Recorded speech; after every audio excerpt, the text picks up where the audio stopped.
अस्सलाम वालेकुम। उम्मीद करता हूँ तमाम दोस्त खैर खैरियत से होंगे और हमेशा की तरह मेरी आप लोगों के लिए दुआएं हैं कि अल्लाह पाक आपके रिस्क में माल में बरकत फरमाए और आपके लिए आसानियाँ पैदा करे। दोस्तों, आज मेरी जो वीडियो है ये बड़ी मुफीद वीडियो है और अगर आप इस वीडियो को आखिर तक देखेंगे तो आपको समझ आ जाएगी कि आप पाकिस्तान से बाहर किस तरह जाकर आसानी के साथ या मामला दुरुस्तगी के साथ, जिसमें आपको किसी किस्म की परेशानी भी ना हो, थोड़ी स्ट्रगल है लेकिन स्ट्रगल के बाद आप लीगल तरीके से आप कैसे बाहर सेट हो सकते हैं। और ये 2-3 ऑप्शन हैं, इसमें आराम से आप किसी अच्छे कंट्री में, ख़ास तौर पर यूरोप के अंदर या ऑस्ट्रेलिया के अंदर, न्यूजीलैंड के अंदर, कनाडा के अंदर या अमेरिका के अंदर, इनमें आप कैसे जा सकते हैं, प्रोसेस क्या है, क्या तरीक़ाकार है, ये मैं आपको तफसील से एक वीडियो आपको दे रहा हूँ। आप देखें, आप इसको आखिर तक देखें, आपको इसका फ़ायदा होना है। उससे पहले मैं आपसे रिक्वेस्ट करूँगा कि मेरे इस चैनल को जिन दोस्तों ने सब्सक्राइब नहीं किया तो सब्सक्राइब कर लें ताकि आपके आने वाली तमाम वीडियो आप तक पहुँचें और आपका मेरा वास्ता जुड़ा रहे। तो उम्मीद करता हूँ आप सब्सक्राइब कर देंगे। दोस्तों, सबसे पहले तो मैं आपको ये कहूँगा कि आजकल जिनके डॉक्यूमेंटेशन का इशू है यानी कि जिनके पास बैंक स्टेटमेंट इतनी अच्छी नहीं है या जिनकी ट्रैवलिंग हिस्ट्री भी नहीं है या जिनके टैक्स रिटर्न नहीं है, टैक्स वगैरह उन्होंने पे नहीं किए हुए, एनटीएन का इशू है, या इस तरह की 2-4 चीज़ें हैं जिनका पुलिस करेक्टर सर्टिफिकेट का इशू है कि वो नहीं बन रहा, अगर कोई है तो इन्वेस्टिगेशन में है तो उस पर भी रिजेक्शन वीज़ों की आ रही है। पिछले दिनों एक दोस्त ने वीज़ा अप्लाई किया तो उसने पुलिस सेक्टर सर्टिफिकेट दिया, उसमें लिखा हुआ था कि जी इनके पास केस है लेकिन वो अंडर इन्वेस्टिगेशन है, वो ज़मानत पर हैं, तो उस बेस पे भी उन्होंने वीज़ा रिजेक्ट कर दिया कि भी इनका केस का पता नहीं क्या बनता है। मतलब छोटी छोटी वो कर जाते हैं, पाकिस्तानी ढूंढते रहते हैं पाकिस्तान में जो जितने भी एम्बेसी हैं कि ये इनको निकालें। तो इन चीज़ों को देखते हुए मैं आपको ये कहूँगा कि आप कोशिश करें पाकिस्तान से वीज़ा अप्लाई करें ही ना, ख़ास तौर पर यूरोप का। अगर ये इनमें से कोई एक प्रॉब्लम आपके अंदर मौजूद है, जो चीज़ें मैंने आपको 4-5 चीज़ें गिनवाई हैं, तो इसका प्रॉपर तरीक़ाकार ये है कि आपको मैं 3-4 कंट्री बताता हूँ, इनमें से किसी एक मुल्क चले जाएं, किसी भी एक मुल्क। हर मुल्क का आपको मैं ख़र्चा भी बताऊँगा कि कितना ख़र्चा टोटल आता है, फिर आप काउंट करें टोटल मिला के कितना ख़र्चा आता है और किस तरह आप लीगल तरीके से आप पहुँच सकते हैं। कभी इन लीगल काम ना कीजिएगा, किसी की बातों में ना आइएगा, लीगल तरीके से जाएं, लीगल तरीके से रहें और लीगल तरीके से कमाएं, जिसमें पाकिस्तान की भी इज़्ज़त है, हमारी भी इज़्ज़त है और पाकिस्तान कम्युनिटी के वहाँ पर मतलब ये चीज़ें करते हैं, इलीगल हो जाते हैं तो काफ़ी सारे पाकिस्तानी पर एतमाद नहीं करते। ख़ास तौर पर स्पेशली मैंने 1-2 कंट्री में ये देखा है, जब पासपोर्ट लेके गए हैं ना कि जी ये अपना हमारा बैंक अकाउंट ओपन कर दें, तो उन्होंने हमारा बैंक अकाउंट ओपन नहीं किया पासपोर्ट देखते हुए कि जिन्हें हम अकाउंट ओपन नहीं कर सकते, क्योंकि ओपन करेंगे तो आप 2-3 महीने के बाद आ जाएंगे हमसे लोन लेने के लिए, लोन लेके फिर भाग जाएंगे। पाकिस्तानी अक्सर ऐसे करते हैं, तो मतलब इस तरह की वो इंसल्ट भी हो रही है पाकिस्तानियों की कि लोन लेके निकल जाते हैं। तो इस तरह इस चीज़ से बचने के लिए आपने हमेशा लीगल रहना है ताकि पाकिस्तानियों की रिस्पेक्ट बने आहिस्ता आहिस्ता। अभी तक तो हालात ऐसे हैं कि कुछ हालात ही नहीं बन रहे पाकिस्तानियों के। तो दोस्तों, सबसे पहले मैं आपको रिकमेंड करूंगा जापान। आप प्रॉपर तरीके से जापान का वीज़ा अप्लाई करें। पाकिस्तानी को मुफ्त अपॉइंटमेंट मिल रही है जापान वीज़े की। जापान का विज़िट वीज़ा अप्लाई करें अच्छे से कंसल्टेंट के पास से। अगर कोई कंसल्टेंट आपको चाहिए तो आपको मैं भी प्रोवाइड कर दूंगा। आप मेरे डिस्क्रिप्शन में नंबर है, व्हाट्सएप पर रब्ता कीजिएगा। आपको प्रॉपर फाइल तैयार करके आपकी अपॉइंटमेंट लेके इस्लामाबाद एम्बेसी में आपकी फ़ाइल सबमिट करवा देगा और जापान का वीज़ा फ्रेश पासपोर्ट पर लग रहा है। जैसे आप जापान पहुंचते हैं वहां पर आप फौरी तौर पर वर्क परमिट अप्लाई करें या फिर असाइलम अप्लाई करें। इन दोनों सूरतों में उसके बाद जब आपको असाइलम मिल जाए या फिर आपको वर्क परमिट मिल जाए, उसके बाद आप चुप करके 3 से 6 महीने आराम से जापान में काम करते रहें और अच्छी सैलरी भी है। जापान रहना चाहें परमानेंट तो ज़बरदस्त कंट्री है, लेकिन थोड़ा सा वो यूरोपियन स्टाइल नहीं है, लेकिन मतलब रहने के लिए हवाले से बहुत अच्छा कंट्री है। यूरोपियन कुछ और जहन के हैं और जापानीज़ कुछ और जहन के हैं। तो कुछ लोग को जापान बहुत पसंद आता है, बहुत ज़्यादा पसंद आता है, कुछ लोगों को जापान पसंद नहीं आता, वो कहते हैं हमें यूरोप जाना है। तो प्रॉपर तरीके से जापान से अप्लाई करें तो ऐसे ही है, जापान से यूरोप का वीज़ा ऐसे है जैसे आप कराची से इस्लामाबाद के लिए कोई ट्रेन पकड़ रहे हैं या जहाज़ की टिकट ले रहे हैं। तो मतलब सिंपली पासपोर्ट जाता है, ईजिली अपॉइंटमेंट मिलती है, आप जाते हैं और आपको वीज़ा लग जाता है। तो इस पे खर्चा कितना है, जापान के वीज़े पे खर्चा कितना है, विजिट वीज़े पे तकरीबन राउंड अबाउट 5-1 लाख रुपए सारा खर्चा है, टिकट शामिल करके 5-5.5 लाख रुपए में आप जापान पहुंचते हैं। वहाँ 3 महीने आप वहाँ काम भी करते हैं, जो खर्चा वहाँ का होता है वो काम से निकल आता है, फिर वहीं से अप्लाई करते हैं तो आगे चले जाते हैं। इस हिसाब से वही खर्चा जो शुरू वाला हुआ है उसी खर्चे में आप किसी यूरोप कंट्री पहुँच जाते हैं। अगर ऐसे पाकिस्तान से यूरोप अप्लाई करें तो आपका कितने पैसे भी लग जाएंगे और वीज़ा रिजेक्शन के तकरीबन काफ़ी ज़्यादा चांसेस होते हैं। उसके बाद दोस्तों मैं रिकमेंड करूँगा आप चले जाएँ अज़रबैजान।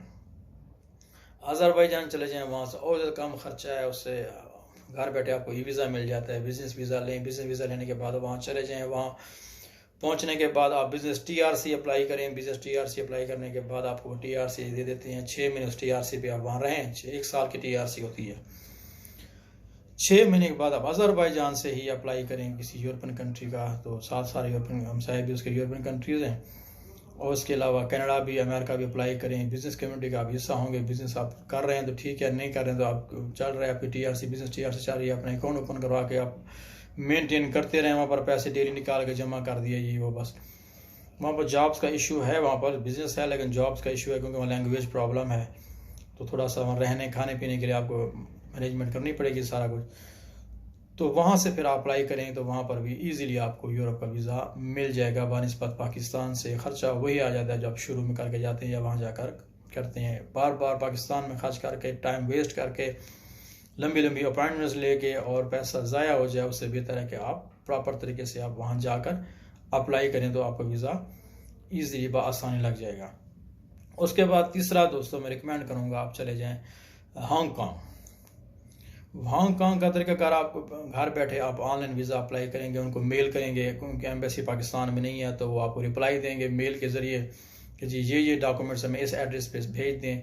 जैसे एड्रेस अपना और के भेजते हैं डॉक्यूमेंट्स, प्रॉपर वो इतने बड़े डॉक्यूमेंट्स भी नहीं है, वहाँ चले जाते हैं, वहाँ जाकर फिर वो आपको मेल करते हैं जी ठीक है जी आपका वीज़ा अप्रूव हो गया। जैसे उनके अप्रूवल की मेल आती है फिर आपको अकाउंट नंबर देते हैं, उस अकाउंट में आप फीस जमा करवाते हैं, फीस जमा होती है तो फिर वो प्रॉपर डाक के जरिए इनका स्टिकर वीज़ा आपके घर पहुंच जाता है। वही स्टिकर आप पासपोर्ट पेस्ट करते हैं, टिकट लेते हैं और हांगकॉन्ग चले जाते हैं। वहाँ पहुँचने के बाद वहाँ पर प्रॉपर सेम तरीके आप वहाँ पर वर्क परमिट लें या असाइलम लें, वहाँ 6 महीने वहाँ पर रहें। 6 महीने रहने के बाद वहाँ कमाएँ, वहाँ पर अच्छी खासी इनकम है, अच्छी खासी यूरोप जितनी इनकम है वहाँ पर कमाएँ। कमाने के बाद फिर आप वहाँ से अप्लाई करें, इजीली आराम से आपको वीज़ा लग जाएगा। आप यूरोप के किसी भी कंट्री में जाना चाहें तो इजीली आप वहाँ से जा सकते हैं प्रॉपर तरीके से। वह वहाँ रहना चाहें तो वहाँ पर भी अच्छी खासी इनकम है। तो ये हो गया हांगकॉन्ग। उसके अलावा चौथे नंबर पे आ जाते हैं दोस्तों, वो है दुबई, UAE। दुबई भी एक ऐसा कंट्री है, वहाँ पर आप चले जाएं वहाँ पर, लेकिन आपके पास दुबई का वीज़ा अच्छी लेवल का होना चाहिए। वहाँ आप जाएं, आपके पास वीज़ा हो लेकिन अच्छा वीज़ा हो, जैसे कि मैनेजर हो, बिज़नेस वीज़ा हो, इन्वेस्टर वीज़ा हो, या इस कैटेगरी का हो कि आपकी 10,000 दिरहम से ज़्यादा सैलरी हो, या फिर बिज़नेस वीज़ा हो तो वो इनकम हो। वहाँ पर आप रहें, प्रॉपर आपका वहाँ अकाउंट हो, अकाउंट मेंटेन चलता रहे। बेहतर है पाकिस्तान में आप वक्त ज़ाया कर रहे हैं, वहाँ पर आप कमाते रहें। 6 महीने जैसे पूरे होते हैं, आपकी बैंक स्टेटमेंट ठीक होती है और आप वहाँ पर विजिट वीज़ा अप्लाई करें और ये चीज़ें सारी रिक्वायरमेंट पूरी हों तो 100% UAE से भी यूरोप, कनाडा हो, अमेरिका हो, वीज़ा दे रहे हैं, लेकिन प्रॉपर तरीक़ाकार है। इसी दौरान आप छोटे मोटे कंट्री साथ में घूम भी सकते हैं। उसके बाद दोस्तों एक बहुत इंपॉर्टेंट कंट्री वो है तुर्की। तुर्की एक ऐसा कंट्री है, इसकी एंट्री अगर पाकिस्तानियों को मिलती है, इजीली मिल जाती है, वीज़ा भी मिल जाता है इजीली।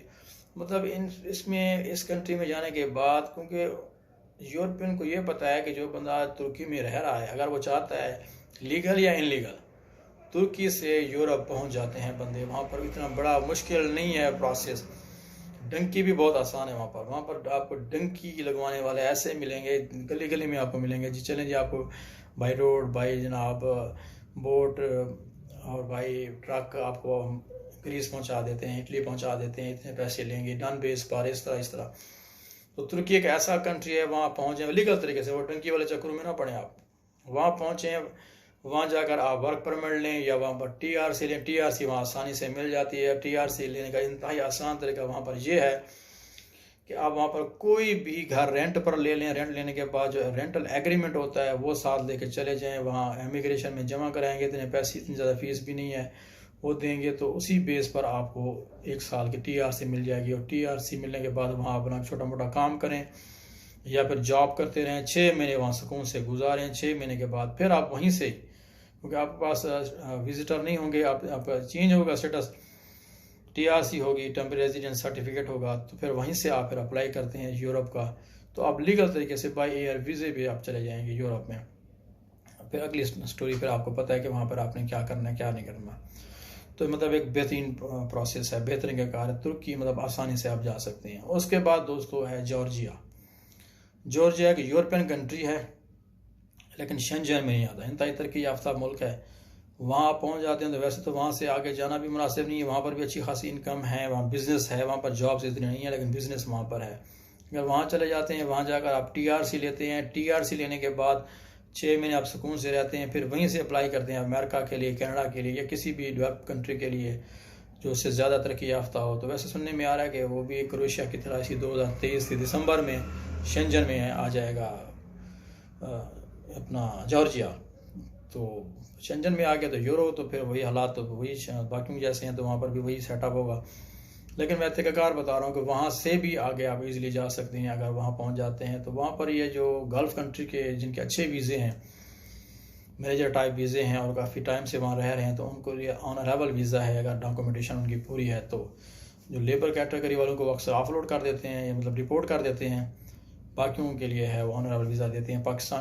पाकिस्तान में इसकी एम्बेसी नहीं है, तो इसके लिए इसका वीज़ा आपको अबू धाबी में या ईरान में जाकर लेना पड़ता है।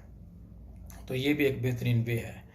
उसके बाद दोस्तों अब ये छोटे और भी कंट्री हैं, जैसे कि मलेशिया है, जैसे कि सऊदी अरब है, जैसे कि थाईलैंड है, जैसे कि सिंगापुर है। ये जो भी कंट्री हैं, किसी भी कंट्री में आप जाएं, वहाँ लीगल हों, वीज़े पे कभी भी किसी कंट्री में जाकर आप यूरोप का वीज़ा अप्लाई नहीं कर सकते दोस्तों। ये बस जहन में रखिएगा।